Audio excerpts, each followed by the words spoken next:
The veil between the mundane and the extraordinary is often thin, stretching taut with the weight of unexplained phenomena.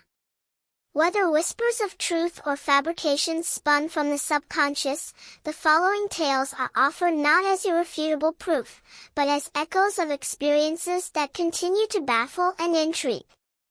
Here are 10 such narratives, each carrying the faint scent of the unknown. Number 10, The Curious Case of the Hills. The year was 1961. Deep into the night, Betty and Barney Hill, a sturdy, middle-aged African-American couple, navigated the winding roads of rural New Hampshire, making their way home from a vacation in Canada. The air was cool, the sky vast, dotted with familiar constellations. Then, they saw it, a point of light streaking across the heavens, initially dismissed as a lucky glimpse of a shooting star. But then it began to ascend, moving against all cosmic logic, lingering in the sky like a curious eye watching their car. Intrigue, a potent brew that often overrides caution, seized them. Leaving the relative safety of their sedan, they stepped onto the dark roadside, eyes fixed on the inexplicable aerial visitor. It hung there, silent, unblinking. Then, with horrifying suddenness, it altered its course, veering directly towards their stationary vehicle. Panic, cold and swift, replaced curiosity. They scrambled back into their car, fumbling with keys, engines roaring to life as they sped away, leaving behind the unblinking light and the strange silence it seemed to command. But the encounter did not end there. Later, reviewing their journey, they realized a staggering 2 hours of their drive were missing from their memory, a blank patch in their timeline that would haunt them. Months later, under the careful guidance of hypnotherapy, fragmented memories surfaced, memories of a terrifying, otherworldly examination aboard a strange craft, memories they had repressed, yet shared between them with startling consistency. Even stranger, both their watches, reliable timepieces, had stopped at precisely the moment the unknown light had intercepted their path. Number 9, The Night Routine of Dennis and the Descending Disc. In the quiet town of Valparaiso, Florida, starting in 2007, Dennis found his sleep consistently interrupted. Not by nightmares, but by the unsettling clatter of pots and pans in his kitchen, late every night. He would rouse himself, heart pounding slightly in anticipation, padding down the hallway to investigate. But every time, the kitchen would be immaculate, empty, save for the lingering echo of what he'd heard. Then came the night he didn't just hear something, but saw it, or, rather, him. Waking from a deep slumber, Dennis found himself unable to move, pinned not by physical force, but by an overwhelming sensation of paralysis, as if sleep paralysis had a malevolent intent. And there, just beyond the doorway to his bedroom, stood a figure. Terrified, yet somehow compelled to observe, Dennis stared as the figure moved closer. The details sharpened against the oppressive stillness, an unnervingly tall, willowy silhouette, a head disproportionately large and elongated, eyes that held a faint, unsettling luminescence. Dennis was frozen, a silent scream trapped in his throat, watching this alien form slowly retreat back into the darkness from which it came. As suddenly as it had appeared, the figure vanished, and with it, the crushing paralysis. Dennis, trembling, immediately checked his back window, claiming to have witnessed a disc-shaped craft ascending rapidly into the night sky. Later, he noticed his food supplies and bags of fertilizer had inexplicably dwindled. Compounding the mystery, numerous townsfolk reported seeing strange, pulsating lights hovering in the sky over the following days. Most astonishingly, a large, perfectly circular indentation was discovered in a nearby field, right where Dennis insisted the craft had touched down. Number 8, triple threat, the Stanford incident, the rural landscape near Stanford, Kentucky, would be the unlikely backdrop for a chilling tale. Three women, driving together one fateful night, alleged that they had been abducted by extraterrestrial beings. What makes their story particularly compelling is its consistency. Following the event, all three women underwent hypnotherapy sessions, separately, and astonishingly, emerged with accounts that perfectly corroborated one another. Seeking validation, the women subjected themselves to lie detector tests, and remarkably, passed with flying colors, suggesting a profound belief in their own experiences. Even if skepticism remained, the sheer convergence of their independent memories was extraordinary. Adding another layer to the mystery, numerous local residents reported seeing an unusual, unidentifiable flying object around the very same time and location the women claimed their abduction occurred. Number 7, escape velocity in Texas. Deep in the heart of Texas, near the sprawling Joint Base San Antonio, Lackland, a man would claim an experience bordering on the miraculous, a narrow escape from alien abduction. To support his extraordinary claim, he presented photographs which he asserted were proof of the encounter. However, the images, though intriguing, failed to provide the undeniable visual evidence many demand before embracing the reality of UFOs. For some, they might be enough; for others, the quest for irrefutable proof remains unfulfilled. This man's story added another entry to the numerous local reports of strange aerial phenomena near the base and surrounding areas, including accounts of multiple pulsating orbs appearing in formation, only to vanish silently into the Texan night sky. Number 6, the intruders in Peter Corey's residence. The tranquility of Peter Corey's living room was shattered one evening when he awoke to find two unfamiliar women standing silently within his home. One had striking blonde hair, the other appeared to have Asian features. An immediate sense of wrongness permeated the air. The blonde woman, clearly the leader, began an odd, unsettling ritual, pressing the man's head repeatedly against her bosom. The sheer bizarre nature of the encounter left Corey disoriented, almost hypnotized. In a moment of primal reflex or desperate confusion, he bit down hard on the blonde woman's breast. To his utter shock, she showed no reaction, the skin wasn't broken, there was no blood, as if his teeth had met an impenetrable surface. The women then vanished as mysteriously as they had appeared. Later, Corey discovered a single, inexplicably long blonde hair tangled around his foreskin, a bizarre, physical clue to the encounter.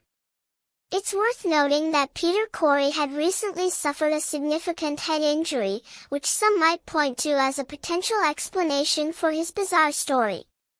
Yet, the lingering question remains: how does one explain a single, strange hair left behind as tangible evidence of an otherwise inexplicable event? Number 5, Sonia's abduction and the vanishing act. Sonia, a woman whose life was disrupted by a strange event, claimed she had been abducted by aliens. Days later, her bizarre ordeal continued. She observed a helicopter hovering near her property, piloted by a man dressed entirely in black, his features obscured, his presence unnerving. That same night, Sonia's daughter awoke screaming, claiming something unseen was pulling at her legs. The family, now deeply disturbed, installed CCTV cameras throughout their home in the hopes of capturing any further unexplained happenings. What the cameras recorded was extraordinary, yet baffling to many. The footage shows Sonia, walking down a hallway, suddenly and inexplicably vanishing from sight. Leaving no trace, no lingering shadow, just empty space where she had been moments before. Some who viewed the video, aware of the context, believe it offers compelling evidence for Sonia's incredible story. Others remain unconvinced, seeking a more conventional explanation for the strange footage. Number 4. Sergeant Moody's close encounter. Stationed in the vast desert expanse of New Mexico, Sergeant Roy Maybeck Moody was performing his duties one night when he witnessed a spectacular meteor shower. But amidst the falling stars, something else caught his eye. A craft, unlike anything human, descended silently and landed not far from his vehicle, right in the road ahead. Startled but resolute, Moody attempted to drive away. But the engine wouldn't turn over. His car, reliable just moments before, refused to budge. Panic rising, he watched as figures emerged from the craft, humanoid, yet distinctly non-human, with one figure seemingly closer, almost within reach as he strained to see through the growing darkness. Then, everything went black. Moody could not recall the period immediately following the landing. He later underwent hypnotherapy, hoping to uncover the repressed memories of that terrifying encounter. The recalled narrative was brutal, resisting the aliens, managing to strike one with his car, even punching another in his desperate struggle. Yet, despite his efforts, they had subdued him, taken him, and subjected him to a series of invasive experiments. Number 3. The camp counselor's beam encounter. In the summer of 2014, two teenage camp counselors working at Camp Bastrop, a popular summer camp in Texas, made a startling claim. They reported seeing a strange, unidentifiable flying object docked near the facility. Through its windows, they claimed to see the silhouettes of alien beings inside. Suddenly, a beam of light shot out from the object, striking the ground near them. The next thing they knew, they were lying unconscious on the grass. When they regained consciousness, they had no memory of what had happened during the beam's illumination. They firmly believed they had been taken aboard the craft, subjected to various medical procedures, and had samples taken from their bodies. Their descriptions of the aliens were consistent: tall, slender figures with large heads, no discernible ears or lips, just slits where noses should be, and webbed fingers. Adding credibility, other campers independently reported seeing strange, unexplained lights hovering over the campgrounds on the very same night.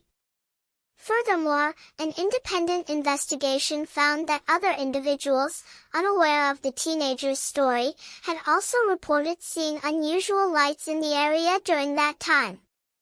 Other campers had also reported similar abductions in the past, adding to the strange aura surrounding the camp. Number 2. The Twin Terrors and the Transparent UFO. From the tender age of 5, twin sisters living in Indiana claimed they were subjected to a recurring nightmare that felt all too real. They spoke of a strange light appearing in their room, invariably followed by the silent entry of their abductors. They called them the Bald Men, a nickname given to the seemingly hairless, humanoid figures they encountered. These beings, they claimed, would transport them aboard their ship for unknown purposes. One twin, in particular, recalled a bizarre and terrifying incident during an abduction. She stated that, suddenly, the entire interior of the spaceship became transparent, like gazing through a sheet of glass. In this fleeting moment of clarity, she claimed to have looked down, not at the familiar patch of Indiana farmland, but at the vast, swirling blue and white sphere of the planet Earth itself, seen from an impossible, terrifying height. For years, their story sounded like the fantastical imaginings of young children. But then, something concrete happened. An unidentifiable footprint, unlike any made by a known creature on Earth, was discovered mysteriously pressed into the dirt outside their bedroom window. A physical relic, suddenly lending an eerie plausibility to their lifelong, bizarre tale. Number 1, The Hopkins Warning and the Vanishing Man. In 1978, Dr. Robert C. Hopkins, a respected researcher delving into the complexities of a specific UFO case, received a phone call that would plunge him into a bizarre, unsettling encounter. The caller, with a distinct lack of introduction, claimed to represent a clandestine UFO organization. Hopkins, perhaps wary but compelled by his research, agreed to speak further. To his profound astonishment, the caller was waiting at his front door the very next moment. The man before him was extraordinary, a complete lack of hair, even his eyebrows were gone, leaving a smooth, unsettling baldness. His face was peculiar, he seemed to lack lips, a feature he tried, unsuccessfully, to mask by applying heavy red lipstick. He spoke in an unnervingly flat, monotone voice, devoid of inflection. Without preamble, the stranger demanded that Hopkins cease all research into UFOs and, furthermore, destroy all evidence and documentation he possessed. The encounter was fraught with an odd, almost supernatural tension. The stranger behaved as if operating under a strict, ticking clock, his manner becoming increasingly agitated towards the end. Then, with a suddenness that defied belief, the man vanished, merging into a strange, pulsating light that momentarily hovered outside Hopkins' window before dissipating entirely. This was not the end of Hopkins' strange interactions. He had a second encounter with the same man, this time accompanied by an equally odd woman. The man's behavior was even more disturbing this time, laced with sexually inappropriate comments, yet maintaining that same robotic, detached manner. He, too, vanished mysteriously into the night. Hopkins reported a third, final, and similarly bewildering encounter, after which the strange visitor never returned.